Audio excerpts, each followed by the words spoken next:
how do we stop procrastination from really getting in the way and getting us off track? Or maybe just putting our nervous system into a state of red where we're stressed out, right? Like, I've talked a lot about anxiety on this show, and I've gotten to a place where I don't feel anxiety every day like I used to.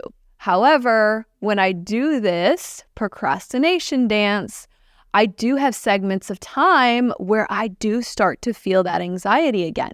And it's very self-induced, and it can be completely avoided. And that's the frustrating thing about procrastination. You're watching Developing Potential with Diana Keuilian. Hi, friends. Welcome back. Today we're talking about procrastination, something that really has plagued me for most of my life. And I'm guessing a lot of you listening have probably dealt with the frustrating phenomenon of putting things off, right? This procrastination where we have things to do. We have a deadline. We have a to-do list. And for some reason, we just keep pushing it off. And so let's talk today about really, why do we do this? Number one, this frustrating little thing that we do. And how can we beat procrastination? So for myself, I have definitely dealt with procrastination throughout my life. And in reflecting back on it, preparing for this episode, I've noticed a pattern with me is that I will procrastinate on creative work. So for example, the 4 published books that I have, every single time that I have a contract with a publisher and I have a deadline and I know exactly the content that I need to create, for some reason I procrastinate. And most of the time I will spend like the first half of my allotted time just procrastinating. And like every day, allowing that anxiety to get a little bit higher and a little bit more intense and to have it take up a little more space in my mind until it gets to this breaking point where I know if I don't start today making progress towards this creation, then I'm not going to get it done. And so for me, like I said, when I have publishing deadlines, and then even, when I'm creating content for this podcast, I will find myself sometimes pushing the creative work off until it's the last minute and it has to get done. And I've noticed that there's almost like 2 ways to do procrastination. One, which is the way that I do it, is you push it off, but you know the limit. Like, when you have to start it in order to still get it done, but you're essentially like putting yourself in this state of fight or flight, or you're activating that sympathetic nervous system response of like danger, right? We're making ourselves feel stressed out in a situation where it was really not necessary, right? Like if we had done the work, when we had plenty of time to do it, when there was maybe like an excess of time and we could have done it in a more relaxed fashion, we didn't, we put it off. And so now we're kind of in this state of alarm. And this can become a habit of feeling like we almost need to be in this activated, like our system's in the red, now we're under the gun and we're going to create. So that's kind of my style of procrastination. But then there's another style where you put it off and you put it off and you put it off and then you never do it. Now this might resonate with you as well. This is something right now for one of my training sites. I'm training to become a licensed therapist, and I'm working with a lot of middle-aged school students. And this is something that comes up all the time where, the 13, 14-year-olds, they have these assignments that are due for school, and they procrastinate and procrastinate. And then the assignment kind of passes, and now it's marked as a missing assignment. And now more assignments are coming out. And so they're trying to do these, and they just never do some of these assignments. And so this is just another way to approach a procrastination where you're procrastinating because you're really never going to do it. So the first step in really beating procrastination is figuring out, like, which one do I do? Like, do I put it off, stress myself out, and then complete it in this stressed out state? Or do I put it off and really, I never have the intention of doing it, and then it just sort of falls away and life moves on? There are consequences, of course, right? Like in my scenario with my, publishing contracts, if I allowed procrastination to prevent me from doing it at all, well, I would lose the contract, I wouldn't be published, and then things for me would go in a different direction, right? And this is what I see with students when all these missing assignments pile up, they feel like this is too much, I can't do it anyway. Now their grades take a different turn, or now they're flagged for like, maybe you're not gonna be able to progress past this grade. So consequences really kick in when we end up just not even doing the work. So it is interesting as you start to like analyze your own procrastination. And I've had this thought about myself before where I realized like I need my system to get into the red, to this state of like stress for me to really kick in and do this deep creative work. And then I always wonder, like, when I get to a place where I can, start doing the work sooner and not get my nervous system into the red, like, what would the creative work outcome look like? Like, how much deeper and more rich and better could the content be if I was able to do it in this, ventral vagal, like relaxed state? And so that's something that I'm working on myself. And it's something to just notice, right? Okay, so how do we stop? How do we stop procrastination from really getting in the way and getting us off track? Or maybe just putting our nervous system into a state of red where we're stressed out, right? Like, I've talked a lot about anxiety on this show, and I've gotten to a place where I don't feel anxiety every day like I used to. It's not part of my normal functioning. However, when I do this procrastination dance with creative work, I do have segments of time where I do start to feel that anxiety again. And it's very self-induced, and it can be completely avoided. And that's the frustrating thing about procrastination, right? We can avoid it. It is completely under our control to just get everything done in a more timely manner versus putting ourselves in this stressed out situation. Okay, so how to stop.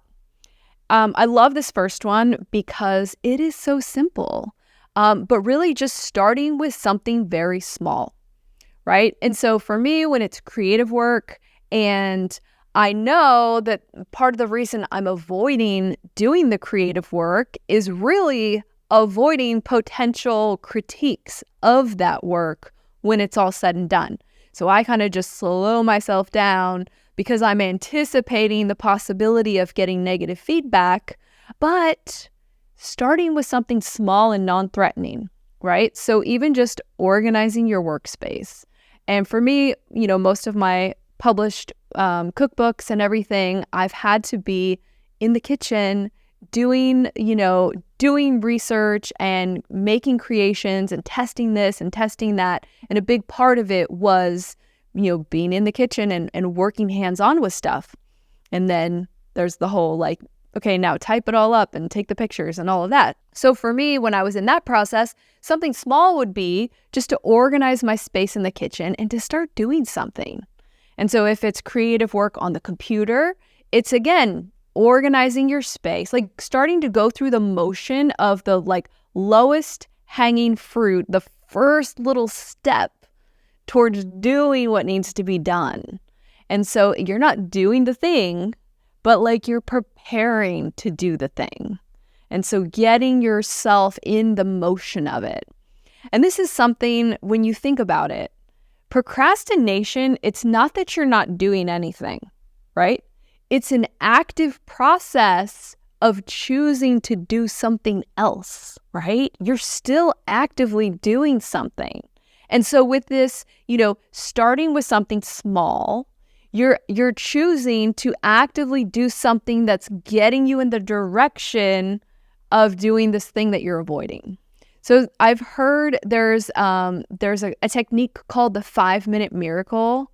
And so really what that is you're just telling yourself, hey, for 5 minutes, I'm going to work on part of this, right? And so depending on what it is that you're procrastinating, just taking 5 minutes, and you can even set a timer on your phone where you're like, hey, I can do anything for 5 minutes. Like 5 minutes is not a long period of time. It goes by in a second. I mean, it goes by in a flash. And so just telling yourself like, hey, this little chunk of time, I'm going to take a step and I'm going to work on it. So we've taken this huge task, this huge thing we have to do, and we've really brought it down to a small, manageable little bite. And we're saying, okay, I can do this for 5 minutes. So the next step to really beating procrastination is very similar to that, right? It's very similar to bringing it down to just, hey, I'm doing 5 minutes. Now you're looking at the entire project and you're breaking it into pieces. And so maybe, for me, going back to the example of working on a manuscript, it's several hundred hours that goes into it, and you have a certain number of months to get it done.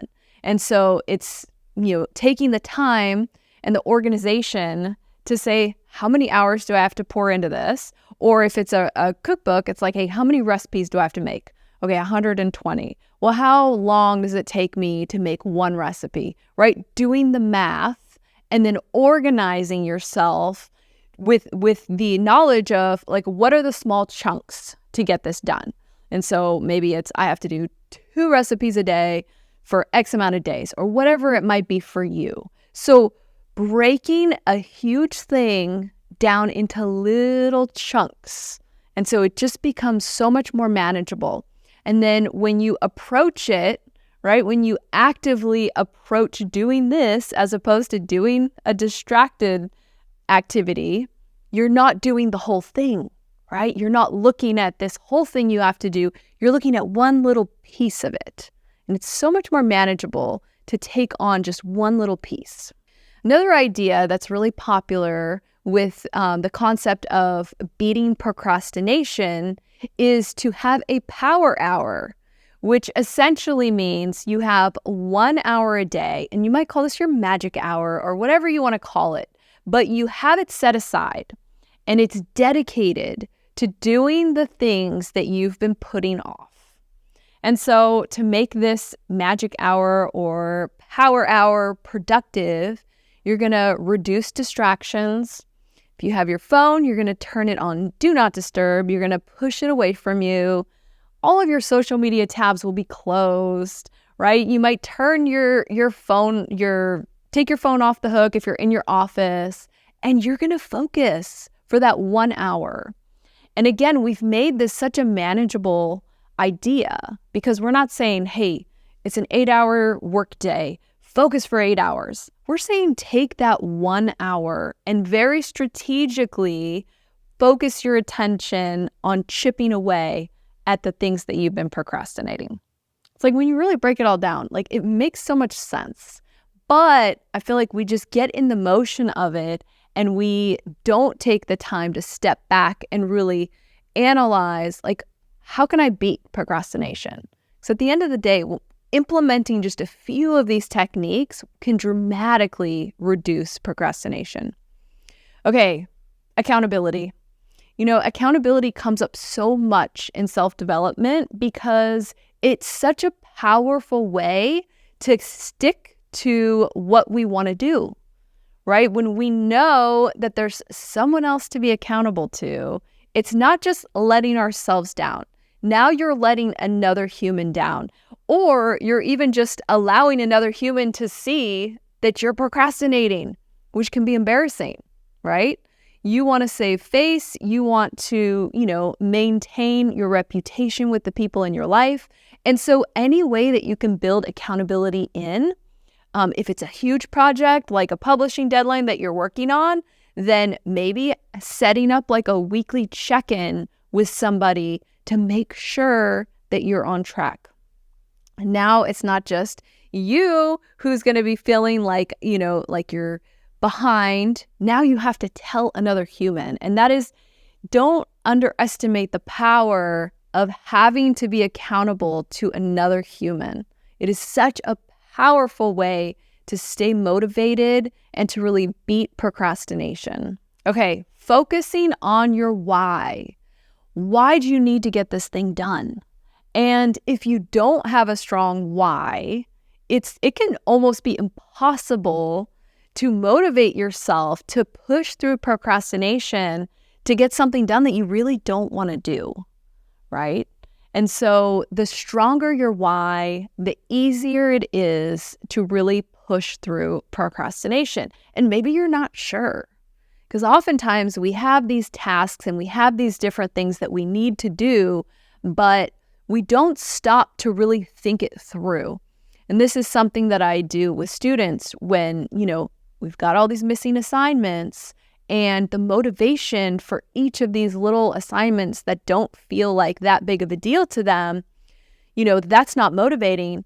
But then we talk about, well, what comes next, right? If we don't get your GPA up, then you're not going to progress to the next grade, right? And now motivation and the why starts to be much stronger. It's like, oh, it's not just about this assignment.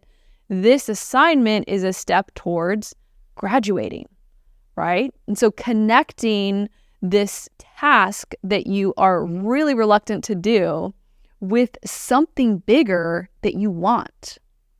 So I'm still in graduate school right now, and I have many papers and many different assignments, and I definitely struggle at times with seeing the importance or seeing the value of this specific paper that's in front of me, right? Or this assignment that I have to do. Because over the course of, going to graduate school, there's dozens and dozens and dozens of these assignments, maybe hundreds, feels like hundreds. And so I'm always connecting it to my why, which for me, I want to maintain my 4.0. I want to continue with my education after I get this master's. And I literally pull up my transcript and I look at it and I remind myself, like, you don't want this GPA to go down. And so maybe this paper doesn't seem that important, or maybe this topic is really not interesting to you, but the why, right? I want to maintain this because the next step. And so when you're struggling with something and you're finding yourself not being able to push through the procrastination, dig around for the why. Like, why do you have to do this in the first place? And perhaps there could be things where there isn't really a strong why.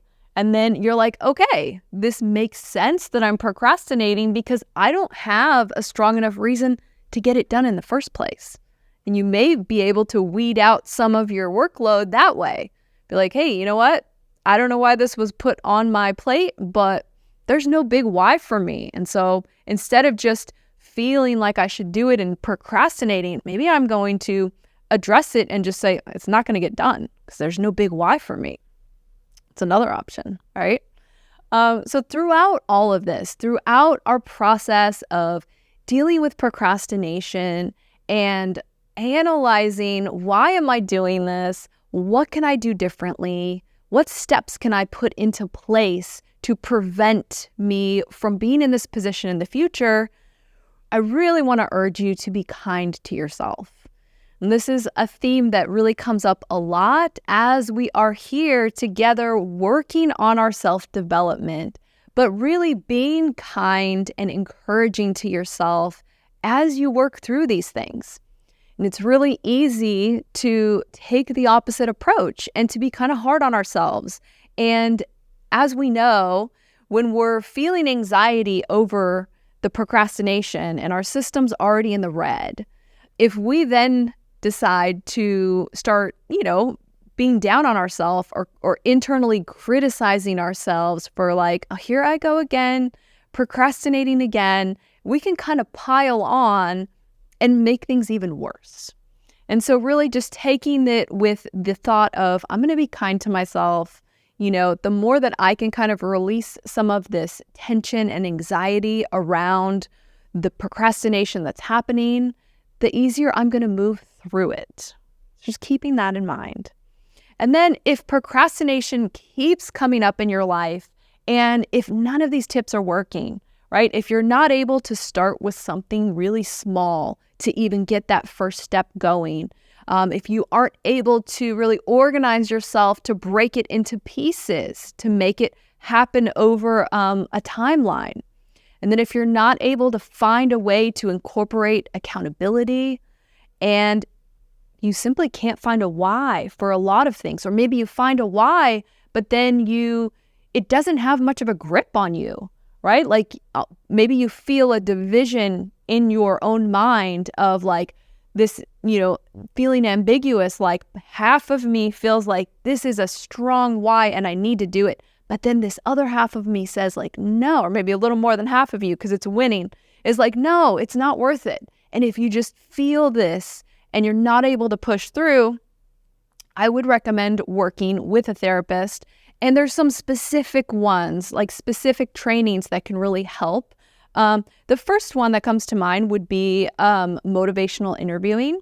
So a therapist that's trained in motivational interviewing is literally trained to sit with you and to have a conversation where they evoke your why.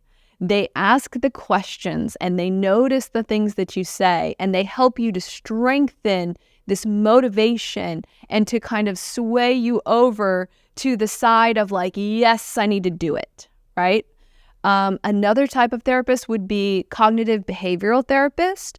And this type of therapist would help you to really structure your behaviors, work on the thoughts that are happening, and look for really cognitive distortions that could be getting in your way and causing this procrastination to become a pattern.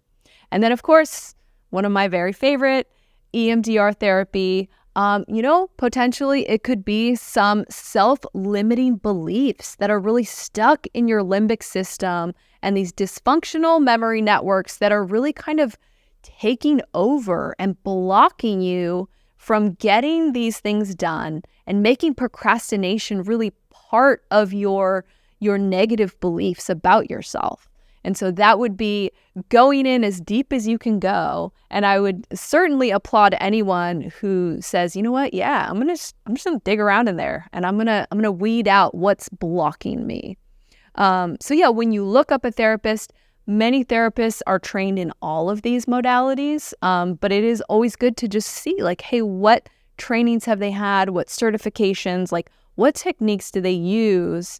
Especially if you're going in with a very specific goal. Like, hey, I'm here because I don't want to procrastinate anymore.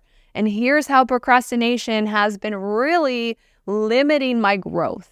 And so going in with that clarity, then you should know who you're working with and that they are able to take that in and say, yep, I've got this way and this way and this way. And like, let's get started. So I hope this has helped you just really think about your procrastination and come up with some ways to do it.